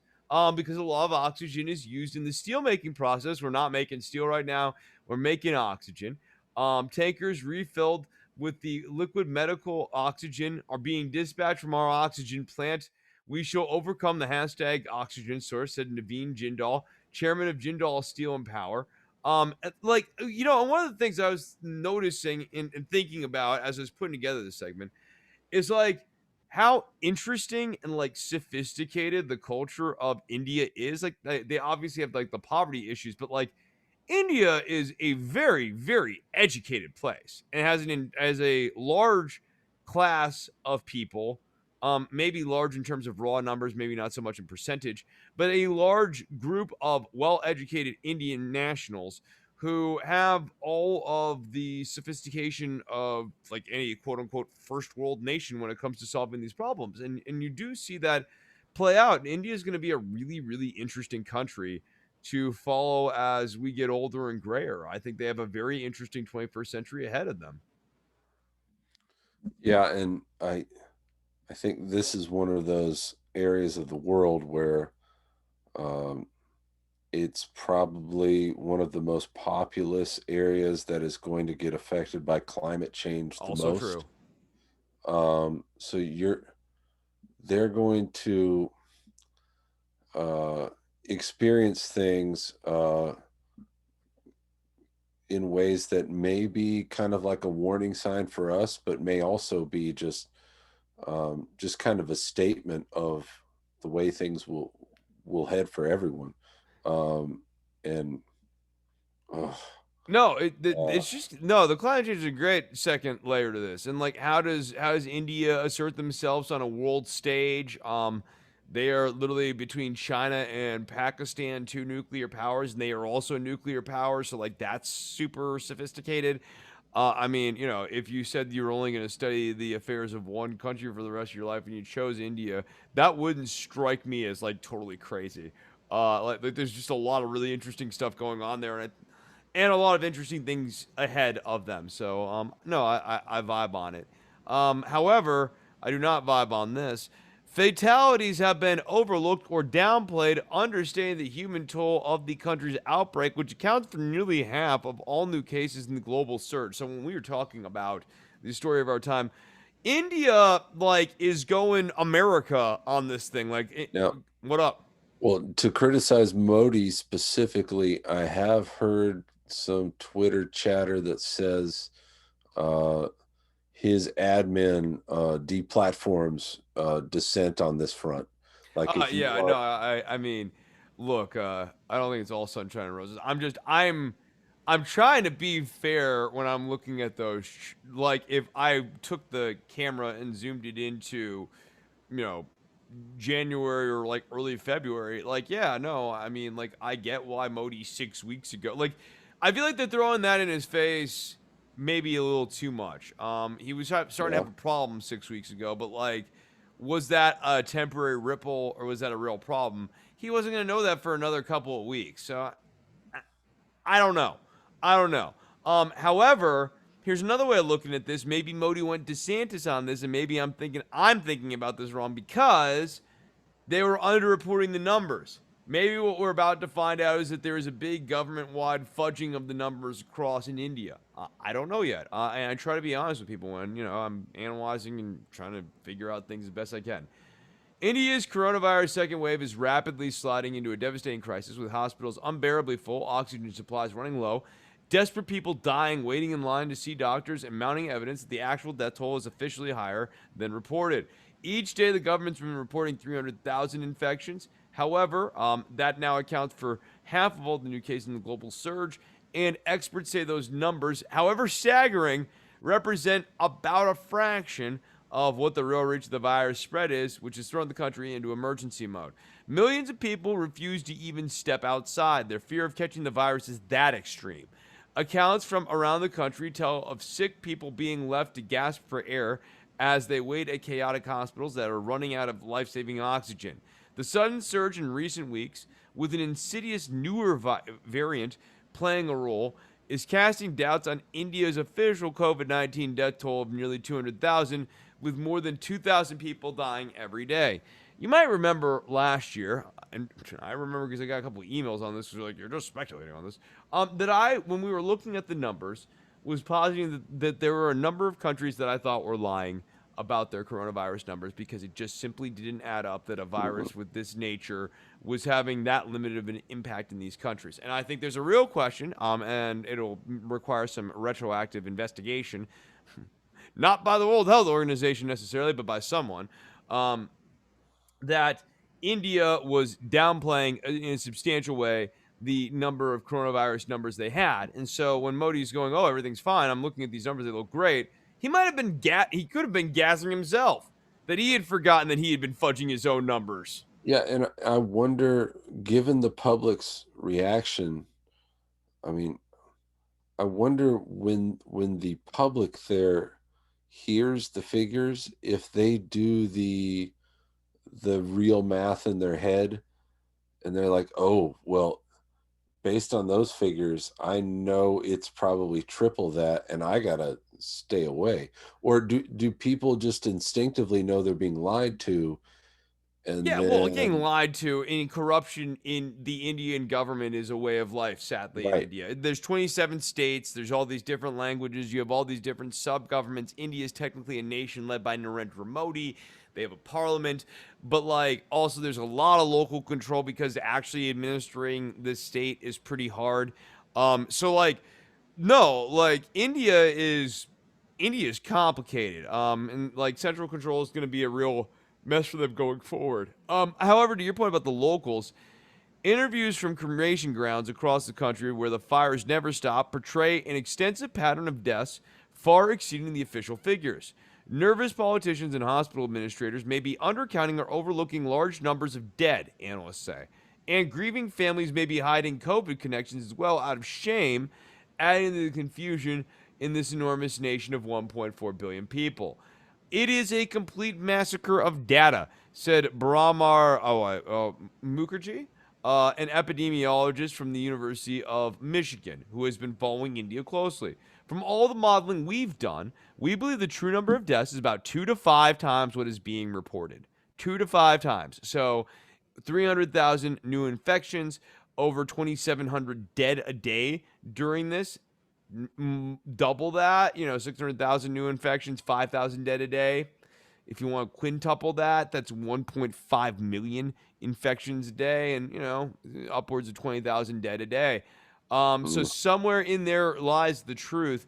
And it is important for the rest of the world to know what this number is because we need to know how bad this situation is.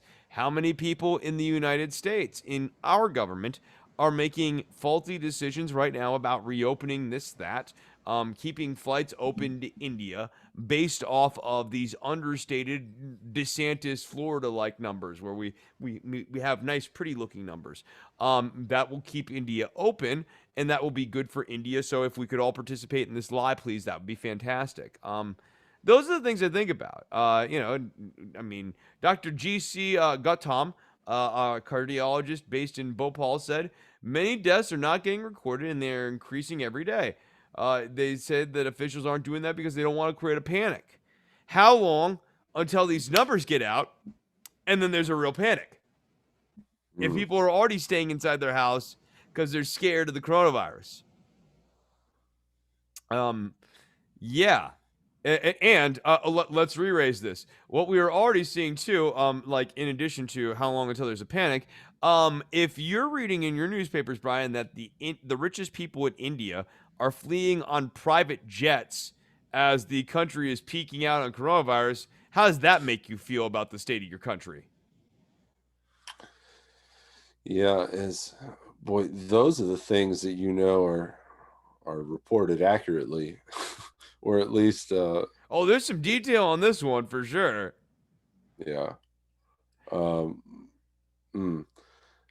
I think there were some similar reports of like, well, I guess on a different level, that's like, for instance, the mayor of Austin telling everyone to stay at home and then going to Cozumel. Yeah, no, Um, a popular destination seems to be the United Arab Emirates, but I would suggest for these rich Indian people that they actually have a politician here in the United States that really he's vibing with them. They're very simpatico. Mr. Tedward Cruz, I think, would really vibe well with these rich people. But they've been choosing the United Arab Emirates, only a short distance away from India. And as I had mentioned, some nations are announcing now that there are going to be travel restrictions on visitors from India, which is another reason why India might be trying to lie on their numbers here. Um, it's getting crazy though. So it was announced this week that they were barring the entry of travelers from India for 10 days from April 25th onward, so starting today, in the United Arab Emirates. Um, the interest in private jets has gotten absolutely crazy, according to Air Charter Service India. We have 12 flights going to Dubai tomorrow, and each flight is completely full, the spokesperson said to the Economic Times. Enthrall Aviation, another private jet provider, said that they have been overwhelmed by hundreds of inquiries in the last few days. Quote, we have requested more aircraft from abroad to meet the demand. It costs $38,000 to hire a 13-seater jet from Mumbai to Dubai and $31,000 to hire a 6-seater aircraft. So people are paying those type of prices to get the hell out of India. People are making groups and arranging to share our jets just to get a seat. We've had some query for Thailand, but most of the demand is for Dubai. According to the Sunday Times, at least 8 private jets were flown to Britain from India in the last 24 hours as the United Kingdom implemented its own travel ban on the country. And it's reported that those jets might have cost more than $138,000 to charter for that one 9-hour flight. That is the tax that the rich are willing to pay. And as I've said before, COVID is a rich man's inconvenience and is increasingly becoming a poor man's fight. The rich person goes on vacation, as Brian was alluding to, goes to Cozumel, goes to Cancun, has a nice little time, hanging out, and it stinks that you're not at your house and you can't like live your life, and I miss my friends, and like I can't go to a restaurant, but like you get to hang out on a beach and they're bringing you food, and like life goes on. Meanwhile, in India, and meanwhile in Brazil, like in the next episode, we'll talk about what this is looking like in Brazil. Like in the favelas, people are fighting for their lives. They're boarding up their windows. They're trying to make sure that the air doesn't flow in, but they're two on top of each other to even really be able to feel good about that. Death is Mm. just in the air. Um, the air that at the end of things you can't breathe. The class disparity, whether we're talking about the vaccines and the first world having access to them, the whole Johnson and Johnson discourse, that was really not on the show today. That happened though this week. It was making me angry because it's like India needs these fucking vaccines. So let's figure out what is wrong with them, and then get them the Johnson and Johnson vaccine, because like for India, I mean, yeah, there's this blood clotting thing, but better having the option of blood clots than not having an option at all for this, because you hear these stories about people going to the hospital. This place is supposed to provide, among other services, the most key medical service that everyone's going there for, hope. Hmm. And these people are there at the hospital, and there's no hope. There's no, yeah, and a hospital without hope is a morgue. Yeah, and no, like it sucks, man. And the class thing really, it's frustrating. I really feel it. Any final thoughts before we wrap up the show? Mm. Um, yeah, I'm wondering when there will be some sort of. I don't feel like I understand the how far out these strains can go and when the That's the strains other thing. become. Okay. Yeah. Oh, that's a good point. I worry about the But yeah, mutation thing. that's kind of where Yeah. I want. Well, that's what I want to know more on for sure. Yeah, the mutation thing, especially if India's been underreporting numbers, it leads you to believe that maybe, I mean, because I actually shucked a lot out of those articles, but if you get into the articles, which you can always check out the slates on patreon.com/DWATG. I include the research and everything I do for each show. So that when you hear me talking about this stuff, you can see where I'm at least getting my information from. And you can decide if like you think the New York Times' reporting is good on this or not, I suppose. Or, the Free Times or the Sunday Times or whatever, all these different places I'm getting stuff from. Um, One thing I think about is if India's underreporting their numbers, and underreporting it at this scale when they're like the world leader of it. And we know the thing with the mutations thing is they basically have a mathematical formula of like, this is how many cases that need to have before you can reasonably expect that there's going to be a mutation. Like they actually kind of know the rhythm of this. And if India's been underreporting it, we may be tick-tocking much closer to a variant. And then the other thing that's scary is that the one that's out there is that double variant, that seems to be resistant to vaccines. And if it's out there and getting saturated and circulated through India, it might be getting marinated and made a lot stronger. Hmm. And then, I mean, realistically, I guess what I'll end today's show is go and get your vaccines, people. Please get your vaccines, because you're going to need a booster shot. Like, we are living in a booster shot world. I don't know why the administration ain't telling people this, because they should be, because it's very obvious we're living in a booster shot world. Like that's the way it's going to be. And the sooner you, the listener, and I guess all of America gets their brain around this, then the sooner people will be going like, oh, I need to go and get my shot. Like I don't need to wait and see how this is going to play out. Like if you do that and you're in India, this is the other thing. It takes a while.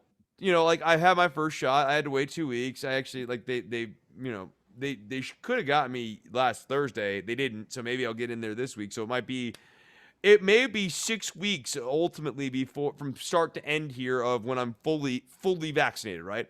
In India, they don't have 6 weeks anymore. They had 6 weeks 6 weeks ago. So like the thing is, this is what I'm saying to everyone who's listening to this show, who I think you're all being good about getting your vaccines. People were telling me, I'm seeing people, other than of course Cody. I'm glad Pfizer's kicking Cody's ass. Get him, Pfizer. Get him. But like y'all are being good about getting your vaccines, but we need to do that because we might have another surge on our hands here. You want to be in front of this. You do not want to be caught flat-footed if there is another surge. And God help me, I do not want another surge. Let me put it this way: I am really trying to launch this weddings cover band like this summer here, and if there's a surge and that puts me back, I will be very, very irritated, and I will grouse about it to no end on my adjunct EP, but also the next episode of Don't Worry About the Government. Until then, Brian, where can people find you on the internet? At Postman Retweets. And I again encourage everyone on that Senate hearing. Somewhere around the 90-minute mark is some good discourse to follow. It's about 10 minutes worth. Yeah, I will try to get that into the final edit of this show. Along Oh, with okay. yeah, no, I'll try to weave a little bit of I that thought into by not talking about it, but still talking about it, maybe it wouldn't. Okay. Here's the thing. Not talking about it, I think, actually does what like normal shows would do, like the normal length of a topic on. And like if we get granular or like I'll decide that what we really need right now is a fiery 8-minute rant slash history lesson slash like coping session by Chris Novembrino. And that tends to stretch out the topics a little bit longer. I try to fix that in post. But yeah, these things go. I thought the format worked very well. I'm pleased with this show. If you like the show, please go to patreon.com/DWATG and support the show. $1 a show is all I ask. It's all I will ever ask. If anything, ultimately, I've discussed with other people too. Ultimately, the model will result in a less than $1 a show sort of way of supporting this show. I'm not trying to gouge. I'm trying to distribute across. Like essentially, if everyone picks up like a little bit of slack here, like that's the model. It's like very the opposite of. Lindsay thinks I'm stubborn. I am stubborn. That's how we're doing it. Anyways, if you want to support my goods, my works, and all that sort of thing, please go to patreon.com/DWATG. This does take time, energy, and effort. And you supporting the show helps keep the lights on, helps make this show worth it to do at the clip that y'all are accustomed to. And also, I mean, ultimately will result in more shows. That's just, I mean, like that's like the basic economics of it too. So if you like it and you want more shows, please go and support the show. That gets you the video version of this show too. If you're looking for guitar lessons, you want to learn how to play the emos. You want to learn I know all the emo chords. This one, I know that emo chord. I know this guy. That's an emo chord. I know this one. That one. Here's this one. That's so, I mean, like that. 1998 called me, and they want that chord back. I know emos. I know rocks. I know jazzes. All of these different genres of guitar. I know them. You can learn them. And the way to do that is chrisnovembrino@gmail.com. One other note, I will be announcing on the next episode the AV Club kind of next the next kind of 2 series of topics here, and I'm gonna be trying to book for 2 different shows at once. I watch through different DVDs, and as I can kind of think of themes and concepts and where we might want to take a show, I think there will be one about, broadly speaking, fake news, kind of from Bubble Boy and birtherism to QAnon. We may run the gamut here. These are gonna be for those of you. This is available for those who support the show on patreon.com/DWATG. These will require this is not going to be watch a movie and review it like we did. This is going to be like kind of like cross comparative lit. So if you're kind of into that, you kind of like the idea of watching 3 documentaries and going like, this got my head going in all these different places after I watch like these 3 different things, 4 different things. If that's for you, hit me up. That's a feature available to people who support the show on Patreon at patreon.com/DWATG. DWATG. DWATG is also my @ handle on Twitter. Go and follow the show at DWATG, the only place to find Dwatka. And don't worry.tv is our homepage. Find us on iTunes, Stitcher, Spotify. Please leave a review. Make sure that you share old episodes of the podcast, or if there's like a little clip or something, if you think I make like a good point, do that. If you're Cody and you're making weird gifs of me to try to distress me, stop that. Stop that. It's not all right. It's not all right. I want to thank you all so much for listening to the show, and until the next one, bye-bye.